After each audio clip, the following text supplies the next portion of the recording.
የእግዚአብሔር ቤተሰቦች የክርስቶስ ወዳጆች እንደምን ከረማችሁ እንደምናችሁ እግዚአብሔር አምላክ ረድቶኝ አግዞኝ ዛሬ በሌላ ሐሳብ በሌላ ቃል በፊታችሁ ተገኝቻለሁ። ዛሬ ደግሞ እግዚአብሔር አምላካችን በማዕከላችን ተገኝቶ ይናገረናል፣ ያስተምረናል፣ ይገስጸናል። ኢየሱስ ጌታ ነው። እስቲ ቃሉን ሼር ከማድረጌ በፊት አጭር ጸሎት እንጸልይ። ቅዱስ ሆይ ተባረክ፣ ስለሰጠን የድል ፋንታ ሁሉ ተመስገን። አምላካችን ሆይ ዛሬም ደግሞ ለኔም ለወገኖቼ በቃል አልፈ እንድትናገረን እንድታስተምረን እንድትገስጸን ለልባችን ለውስጣችን ጌታ ሆይ አንተ መናገር ትችልበታለህና ተናገረን።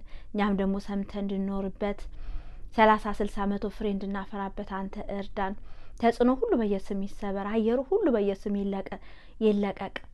በእኔ ትይዩ ይህንን በሚሰሙ ወገኖቼ ትይዩ ጌታ የተከፈተ ሰማይ አንተ ስጠን። እኔንም ባሪያ በደም ሸፍነኝ፣ በሳት ቅጠረኝ። ተናገር ያልከኝም ብቻ እንድናገር አንተ እርዳኝ። እግዚአብሔር ሆይ የበቀል ኃይላት ሁሉ በየስም ይታሰሩ፣ ጨለማ በየስም ይገፈፍ፣ ስራት ይበጣጥስ፣ ቀንበር ሁሉ ይሰበር። ወገኖቼ እንዳይሰሙ በተለያየ መንገድ የሚከላከል የክፋት ኃይል ሁሉ በኢየሱስ ስም ጸጥ ይበል። አባቶ ጊዜውን ተረከብ በኢየሱስ ስም። ኢየሱስ ጌታ ነው። ጌታ የሰጠኝ ቃል ሐሳቡ ዛሬ ርዕስ የሰጠሁት እግርህን ለመናወጥ አይሰጠውም የሚል ነው። መዝሙር በቅንፍ 121 ቁጥር 1 እስከ 3 የሚገኘውን አነባለሁ። ዋናው ግን ሐሳቡ ቁጥር 3 ነው። እግርህን ለመናወጥ አይሰጠውም የሚለው ቃል ነው። በኢየሱስ አነባለሁ። ዓይኖቼን ወደ ተራሮች አነሳው፣ ረዳቴ ከወዴት ይምጣ? ረዳቴ ሰማይና ምድርን ከሰራ ከእግዚአብሔር ዘንድ ነው። እግርህን ለመናወጥ አይሰጠውም፣ የሚጠብቅም አይተኛም እያለ ይናገራል። እግዚአብሔር አምላካችን እግራችን እንዲናወጥ አያደርገንም። ምክንያቱም የሚጠብቀን አምላካችን ሁሉ ጊዜ ከኛ ጋር አለ። አንዳንድ ጊዜ በህይወታችን ውስጥ እንድንናወጥ፣ ስፍራ እንድንለቅ፣ እንድንፈራ፣ እንድንደነግጥ የሚያደርጉ ብዙ ነገሮች ይመጣሉ ወገኖቼ። ዳዊት ብዙ ጊዜ እኔና ሞት አንድ እርምጃ ቀረን እስከሚል ድረስ የደረሰባቸው መከራዎች አሉት። በቃ ጠፋ፣ የኔ ነገር አበቃል ያለበት ጊዜ አለ። ሳውል በተለይ ያሳደደ ሊያገኘው ሊይዘው ሲል በብዙ ጭንቅ ውስጥ የነበረበት ጊዜ ነበር እና ዳዊት በብዙ መከራ ውስጥ ያለፈ ሰው ነው እና የሚያናውጡ ነገሮች በህይወቱ ላይ መተውበታል። ግን አንድ ነገር ማምለጫውን ግን ደግሞ አግኝቶታል። ቁጥር 1 እና 2 ላይ ዓይኖቼ ወደ ተራሮች አነሳው፣ ረዳቴ ከወዴት ይምጣ? ረዳቴ ሰማይና ምድርን ከሰራ ከእግዚአብሔር ዘንድ ነው እያለ ይናገራል። ወገኖቼ ሊያናውጡን የሚደርሱ የተለያየ ምክንያቶች ሊኖሩ ይችላሉ። ለምሳሌ በተለያየ ችግሮች ውስጥ ልናልፍ እንችላለን። የጌታ ኢየሱስ ክርስቶስ ዮሐንስ ወንጌል 16:33 እንዲህ ሲል ይናገራል። በእኔ ሳላችሁ ሰላም እንዲሆንላችሁ ይህን ተናግሬያችኋለሁ። በዓለም ሳላችሁ መከራ አለባችሁ፣ ነገር ግን አይዟችሁ እኔ ዓለምን አሸንፌዋለሁ። በዚህ ዓለም እያለን ወገኖቼ ሁሉ ጊዜ መከራ አለ። በራሳችን ምክንያት የምናመጣው መከራ፣ በጠላት ዲያብሎስ መከራ፣ ብቻ በተለያየ ሁኔታ ውስጥ መከራ ውስጥ እንገባለን ወገኖቼ። በዛ ውስጥ ግን ሆነን ሰላማችን ተጠብቆ ሳንናወጥ ደግሞ ወደፊት እንድንሄድ የሚያደርገን የሚረዳ እግዚአብሔር ኃይል አለ ወገኖቼ። አንዳንድ ጊዜ ደግሞ ጠላት ሲነሳብን ልንናወጥ እንችላለን ወገኖቼ። አንድ በመጽሐፍ ቅዱስ ታሪካችን ውስጥ 2ኛ ነገሥት ምዕራፍ 6 ላይ የሚገኝ ቃል አለ፣ ሐሳብ አለ። ነብዩ ኤልሳ ነብይ ነው። በዛ ጊዜ እግዚአብሔር ያስነሳው ነብይ ነው በእስራኤል ሀገር ውስጥ የሚኖር። የሱ ደግሞ አገልጋይ ያለው ረዳት አለው ገያዝ የሚባል እና ሁሉ ጊዜ ነገሮች ከመሆናቸው በፊት ነብይ ኤልሳ እግዚአብሔር እየገለጠለት ለንጉሱ ለእስራኤል ንጉስ ይነግረዋል። የሲሪያ ንጉስ እንዲህ ሊያረግብ ነው፣ በዚህ ሊመጣ ነው፣ በዚህ ያለ መልእክት ይነግረዋል። ከዛ የሲሪያ መንግስት ሁሉ ጊዜ ቀድሞ የእስራኤል ጦር ይገኝበታል። ግራ ገባው። ማን ነው ሰላይ ከማከላቸን አለ ወይ? ማን ነው ይከዳን አለ ብሎ ሲናገር ከነሱ ማከል አንዱ አይደለም እኮ ጌታዬ፣ በዛ አንተ እዚህ በጓዳ የምንነጋገረው የምናስበውን ሁሉ የሚገልጥለት ነብይ ያለ እግዚአብሔር እየገለጠ ለንጉሱ ይነግረዋል። ያኮ ነው አሃልና ንጉሱ ሰራዊትን አሰልፎ ነብዩ ኤልሳንን ለማጥፋት ሰራዊትን አሰልፎ መጣበት። ከዛ እንዳለ ዙሪያቸው ከቧቸዋል። በዚህ ጊዜ የኤልሳ አገልጋይ እንደዚህ ይላል 2ኛ ነገሥት 6:15 እና 16 ላይ የእግዚአብሔር ሰው ሎሌ ማለዳ ተነስቶ በወጣ ጊዜ እነሆ በከተማይቱ ዙሪያ ጭፍራና ፈረሰኞች ሰረገሎችም ነበሩ። ሎሌውም ጌታ ሆይ ምን እናደርጋለን ብሎ በጣም ተናወጠ፣ ፈራ፣ ደነገጠ። ኤልሳ ግን ዓይኑ የተከፈተለት ስለነበረ አምላኩን የሚያቅና አምላኩ ጥበቃ ኃይለኛ እንደሆነ የሚያቅ ስለነበረ ይጸልይለታል። እግዚአብሔር አይኑን ክፈት፣ ምን ያህል አንተ ከነሱ በላይ ያለ ኃይል ያለ አምላክ እንደሆነ ብሎ ሲጸልይ አይኑ ተከፈተ። ሲከፈት በዙሪያቸው ያሉትን በሳት ቅጥር የተቀጠሩትን ሰራዊቶችን ሲያይ ከኛ ጋር ያለው ከነሱ ጋር ያለው ይበልጣል አለ። ይህ ቃል አንደኛ ዮሐንስ መልእክት ምዕራፍ 4:4 እንደዚህ ይላል፣ ልጆች ሆይ እናንተ ከእግዚአብሔር ናችሁ አሸንፋችሁማልና በዓለም ካለው ይልቅ በእናንተ ያለው ታላቅ ነው። ከዓለም ባለው ማን ነው? ሰይጣን ነው። ከኛ ጋር ያለው ማን ነው? አምላካችን ነው። ከኛ ጋር ያለው ዓለም ካለው ይበልጣል። ስለዚህ ጠላት ቢነሳብንም ለሚያናውጠን ቢነሳብንም ልክ እንደዚህ እንደ ጊያዝኛም ወዮ ጠፋን ልንል እንችላለን። እግራችን ሊናወጥ ሊቀድም ይችላል። ግን ወገኖቼ አይናችን ተከፍቶ አምላካችን ከሆነ የኛ መታመኛችን መደገፊያችን ከነሱ ያለው ከኛ ጋር ያኛ ያለው ከነሱ ጋር ያለው የሚበልጥ ስለሆነ ሁሉ ጊዜ አንናወጥም፣ ስፍራን አለቀም። ሃሌሉያ። ታዲያ እግራችን ለመናወጥ የሚያደርሱ ነገሮች ሊመጡ ይችላሉ። ስለዚህ እግራችን ለምን አይናወጥም ወገኖቼ? የሚያናውጡ ሲመጡ ግን የማይናወጥበት ምክንያቶች አንደኛ እርዳታችን ከእግዚአብሔር ከሆነ አንናወጥም ወገኖቼ። መዝሙር በቅንፍ 121 ቁጥር 2 እንደዚህ ይላል፣ ረዳቴ ሰማይና ምድርን ከሰራ ከእግዚአብሔር ዘንድ ነው አለ። ከላይ ብሎ ብዙ ነገሮች አማራጮችን ፈለገ ዳዊት። በዚህ ሚሆን በዚህ አለ። ግን መጨረሻ ላይ መደምደሚያ በሆነው ረዳቴ ማን ነው አለ? እግዚአብሔር ነው አለ። ከዛ እግዚአብሔር ረዳቱ ስለሆነ ምን አልሆነም? መናወጥ፣ እግሩ ለመናወጥ አልሰጠውም። እኛም አንዳንድ ጊዜ እንደዚህ የሚያረገን ነገሮች ሊያናውጡን የሚመጡ ነገሮች ሲመጡ እርዳታችን ከእግዚአብሔር ዘንድ ከሆነ ወገኖቼ አንናወጥም። እግራችን ለመናወጥ አሳልፎ አይሰጠንም አምላካችን። ሌላ ደግሞ ለምን አንናወጥም ወገኖቼ? መታመኛችን ጌታ ከሆነ መዝሙር በቅንፍ 125:1 ሲናገር በእግዚአብሔር የታመኑ እንደማይታወክ ለዘላለም እንደሚኖር እንደ ጽዮን ተራራ ናቸው። ተራራ እንግዲህ ወገኖች ያስቡት፣ አይነቃነቅም፣ ቀጥ ያለ ነው። ልክኛም መታመኛችን አምላካችን ከሆነን እንደዚህ እንደ ዥዋዥዌ እንደ ፔንዱለም ወዲያ አንልም፣ ጸንተን እንቆማለን ወገኖቼ። የሚያናውጥ ነገር እንኳን ቢመጣ እግራችን አይናወጥም፣ ቀጥ ብሎ ይቆማል። ለምን? መታመኛችን አምላካችን ስለሆነ። በሚያገኘን በታላቅ መከራ እንኳን እሱ ጽኑ መደገፊያችን ስለሆነ አንናወጥም ወገኖቼ። ሌላው ለምን አንናወጥም? አይኖቻችን በጌታ ላይ ከሆነ። ዳዊት መጀመሪያ ላይ ሲናገር ቁጥር 1 ላይ አይኖቼን ወዴት አነሳ? ወደ ተራሮች ከፍ ወዳሉ። እንግዲህ ከሱ የተሻሉ የሚመስሉ አማካሪዎች ሊሆኑ ይችላሉ፣ ከሱ የተሻሉ ሰዎች የሚረዱ ይሆናሉ። አነሳ ወዲያ አለ። ከዛ ከነሱም አላገኘም። ግን አለ መጨረሻ ላይ እርዳታው ከማሆነለት ከአምላኩ ላይ አይኑን አምላኩ ላይ ሲያደርግ ዳዊት እግሩ መናወጥ እንደማይናወጥ አወቀ።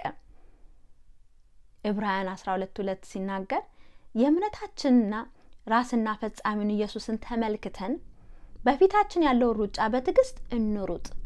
እርሱ ነውርን ንቆ በፊቱም ስላለው ደስታ በመስቀል ታግሶ በእግዚአብሔር ዘንድ ቀኝ ተቀምጧልና። ጌታ ኢየሱስ ክርስቶስስ በብዙ መከራ ተፈትኖ አልፏል። በአባቱ ቀኝ በዙፋን ላይ ተቀምጧል። ጌታ ኢየሱስ ክርስቶስ ተቀምጧል የሚረዳን። አይናችን እሱ ላይ ከሆነ ወገኖቼ ልክኛም እንደሱ የሚመጣው መከራ የሚያናውጠውን ሁሉ እየናቀን እሱን ብቻ እሱ ምሳሌ ሆኖን እዛ የደረሰውን ጌታ እያየን እኛም ጌታ ወዳለበት ቦታ እንደርሳለን። ኢየሱስ ጌታ ነው። ስለዚህ እኛም አይናችን በጌታ ላይ ሁሉ ጊዜ ልናረግ ይገባል። እኔ መጽሐፍ ቅዱሳችን ላይ በጣም የሚገርመኝ ካሌብ ነው። ካሌብ በጣም አይኖቹ በእግዚአብሔር ላይ ያደረገ ሰው ነው።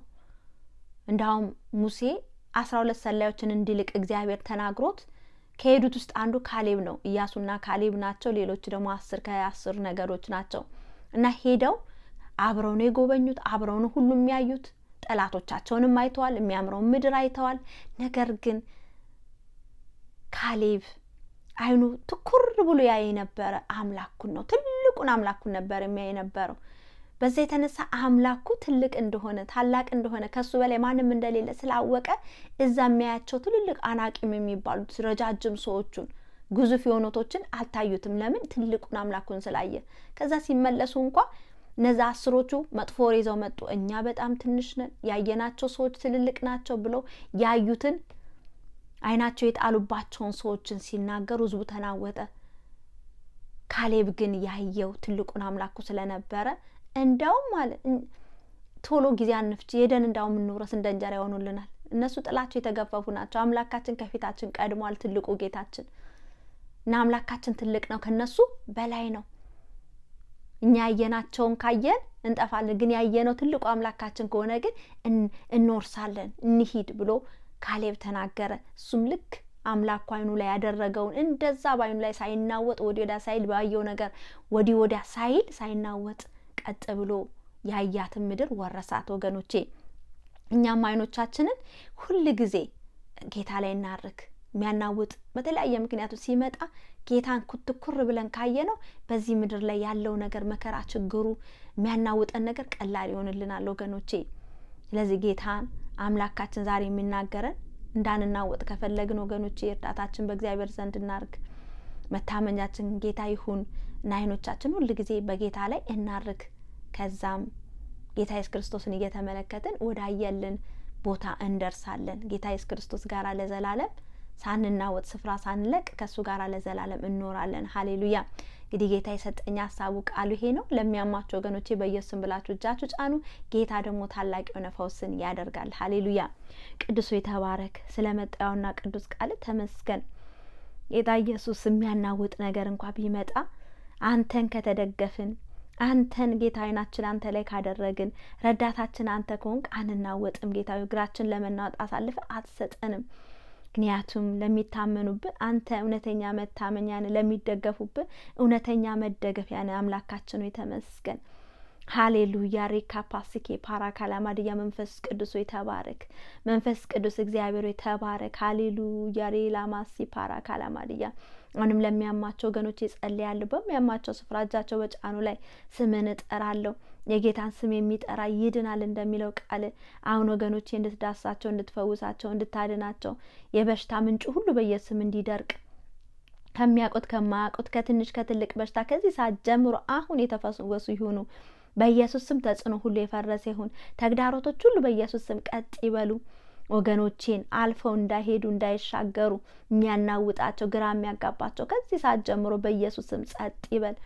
ማዕበሉን በስልጣን ጸጥ ያደረክ ጌታ ሆይ ጸጥ እንድታረግ ወገኖቼን ከዚህ ሰዓት ጀምሮ እንድትፈውሳቸው፣ እንድትዳስሳቸው የበሽታ ምንጩ ሁሉ በኢየሱስ ስም እንዲደርቅ ጌታ ሆይ ያስጨናቂ ዘንግ በኢየሱስ ስም እንዲሰበር በጌታ በኢየሱስ ስም በመገረፉ ቁስል እኛም ተፈወሰ እንደሚለው ቃል ከዚህ ሰዓት ጀምሮ ሙሉ ፈውስ በወገኖቼ ላይ እንዲመጣ፣ ሰላምና ረፍታቸው ሁሉ እንዲመለስ፣ የሚያናውጣቸው ሁሉ ጸጥ እንዲል እኔ በኢየሱስ ስም ጸለይኩኝ።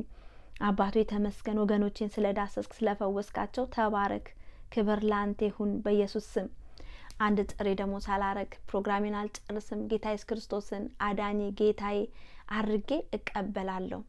ለተቀበሉት በስሙ ለሚያምኑት ለነሱ የእግዚአብሔር ልጆች የሆኑ ዘንድ ስልጣንን ሰጣቸው ይላል የአባቴ ቃል። እግዚአብሔር ልጆች እንድንሆን ነው ስልጣን የተሰጠን። ጌታ ኢየሱስ ክርስቶስን ብንቀበለው ብናምነው፣ ሪጀክት ባናረገው፣ እግዚአብሔር የሰጠንን ስጦታ አልፈልግም ካልነው ያ ትልቁ ስጦታ ነው የምናጠው። ግን ጌታ ኢየሱስ ክርስቶስን ግን ስንቀበለው ስናምነው፣ ጌታዬ ነህ አዳኜ ነህ፣ ካንተ ውጭ የሚያድነኝ የለም፣ የዘላለም ሕይወት የምትሰጠኝ አንተ ነህ፣ አንተ እውነትም መንገድም ሕይወትም አንተ ነህ ብለን ጌታ ኢየሱስ ክርስቶስን ሙሉ ለሙሉ ለእሱ ሕይወታችንን ስንሰጥ ወገኖቼ እሱን ደግሞ ጽድቅ አልብሶ ለዘላለም ከሱ ጋራ እንኖራለን። ይህንን ጌታ እቀበላለሁ አምናለሁ ለምንልን የሚለውን ትላላችሁ። ከዛ ደግሞ ጸልይላችኋለሁ። ጌታ ሆይ ወደ አንተ መጥቻለሁ። ኢየሱስን የግሌ አዳኝ ጌታ ካህን አድርጌ እቀበላለሁ። በልቤ አምናለሁ፣ ባፌም ደግሞ እመሰክራለሁ። ኃጢአቴን ሁሉ ይቅር በለኝ፣ ስሜንም በሕይወት መዝገብ ላይ ጻፈው። ስለተቀበልከኝ አመሰግናለሁ በኢየሱስ ስም። አባቱ ይህንን የጸለዩ ወገኖች ይባርካቸው። ሲወጡ ይባረኩ፣ ሲገቡ ይባረኩ። ሕይወት ነፍሳቸው ሁሉ የተባረከ ይሁን። ወደ እኔ የመጡትን ፍጹም ወደ ውጭ አላወጣቸውም እንዳልክ በቤት ትከላቸው፣ አስተምራቸው፣ ገስጻቸው፣ አሳድጋቸው፣ ከክፉ ሁሉ ደግሞ ጠብቃቸው። እነዚህን ወገኖቼ ለተባረኩት ለአማሩት እጆች ለአንተ አሳልፌ የሰጠዋቸው እግዚአብሔር ሆይ በእያንዳንዱ ነገራቸው ላይ አንተ ጣልቃ ግባ። እረፍትን፣ ሰላምን ሁሉ አንተ ስጣቸው። በዘመናቸው ሁሉ አንተን እየወደዱ እያከበሩ እንዲኖሩ አቅም፣ ብርታት አንተ ስጣቸው። አንተን ወደሚያከብር ትክክለኛ ቤተ ክርስቲያን አባቱ አንተ መርተው ሰዳቸው። እውነተኛ የበጎች እረኛ ኢየሱስ ሆይ ተመስገን። ስለሰጠን ይህን ጊዜ ሰዓት ተባረክ። ስለተናገርከን ተመስገን። አሁንም የሰማነው ቃል በእምነት ተዋህዶ 30 60 100 ፍሬ እንድናፈራበት አባቶ አንተ እርዳን። እግሮቻችንን ስለምታጸናል፣ ጠላቶቻችን ንክሻ አሳልፈ ስለማትሰጠን፣ ጠባቂያችን የማተኛ የማታንቀላፋ ሁሉ ጊዜ ከኛ ጋር ስላለ ጌታዊ ተመስገን። አሁንም የበቀል መናፍስቶች በኢየሱስ ስም ይታሰሩ። ሳምንቱን ሁሉ ተረከብ በኢየሱስ ስም። አሌሉያ አሜን። አምላካችን እንግዲህ ተናግሮናል፣ እግርን ለመናወጥ አይሰጥም በሚል ርዕስ ተናግሮናል። እግራችንን ለመናወጥ አሳልፎ አይሰጠንም። የሚጠብቀን አይተኛም አንቀላፋም። ወገኖቼ እንግዲህ ጌታ ኢየሱስ ክርስቶስ ይባርካችሁ። ፕሮግራሜን ጨርሻለሁ። ሰብስክራይብ ያላረጋችሁ ሰብስክራይብ አድርጉ፣ ላይክ አድርጉ። የአብሔር አምላክ የሚሰጠኝን ቃል ደግሞ እግዚአብሔር በረዳኝ ባገዘኝ መጠን ይዤላችሁ ቀርባለሁ። ጌታ ኢየሱስ ክርስቶስ ይወዳችኋል፣ እኔም እወዳችኋለሁ። እንግዲህ በህይወት ብኖር እድሉን ቢሰጠኝ በሌላ ሀሳብ በሌላ ቃል እንገናኛለን። ተባረኩልኝ። አሜን።